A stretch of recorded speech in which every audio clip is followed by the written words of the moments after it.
थाना खरखौदा के अंतर्गत कल शाम को 6 बजे के आसपास थाना पुलिस को सूचना प्राप्त हुई थी कि एक आम के बाग में 2 युवकों के शव पड़े हुए हैं।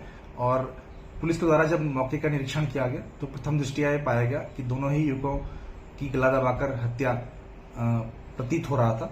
इस पूरे प्रकरण में युवकों की पहचान करने के लिए पुलिस द्वारा प्रयास किए गए, जिसमें दोनों मृतकों की पहचान गांव बिजौली और गांव नरहड़ा के युवकों के रूप में हुई।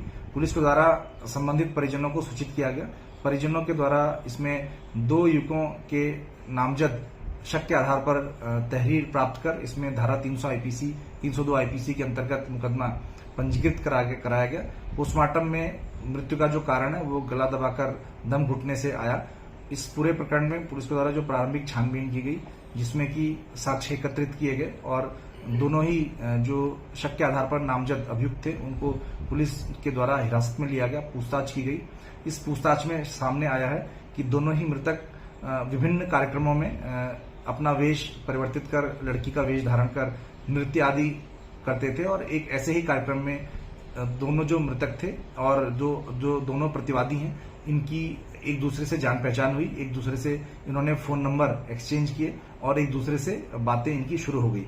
तो जो प्रतिवादी अंकुश है, इसकी जो जान पहचान और संबंध मोंटी से, और जो नवीन जो दूसरा प्रतिवादी है, इसका मनोज उर्फ कमल से आपस में बातचीत और संबंध इनके शुरुआत हो गई। इसके बाद में कुछ समय के बाद इसमें जो अंकुश नाम का जो प्रतिवादी है, इसकी शादी की बात किसी से तय होने की बात शुरू होने लगी।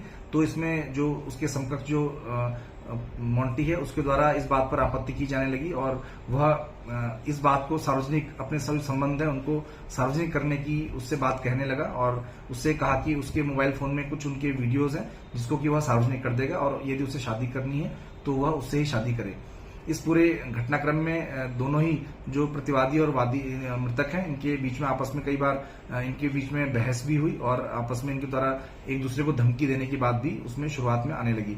बाद में इनके द्वारा अपना फोन बंद करके बातचीत बंद करने का भी प्रयास किया गया, लेकिन जो मृतक थे उसके द्वारा, जो मृतक मोंटी है, उसके द्वारा बार बार बात करने का दबाव और उसके घर जाकर उससे बात करने का प्रयास किया जाने लगा।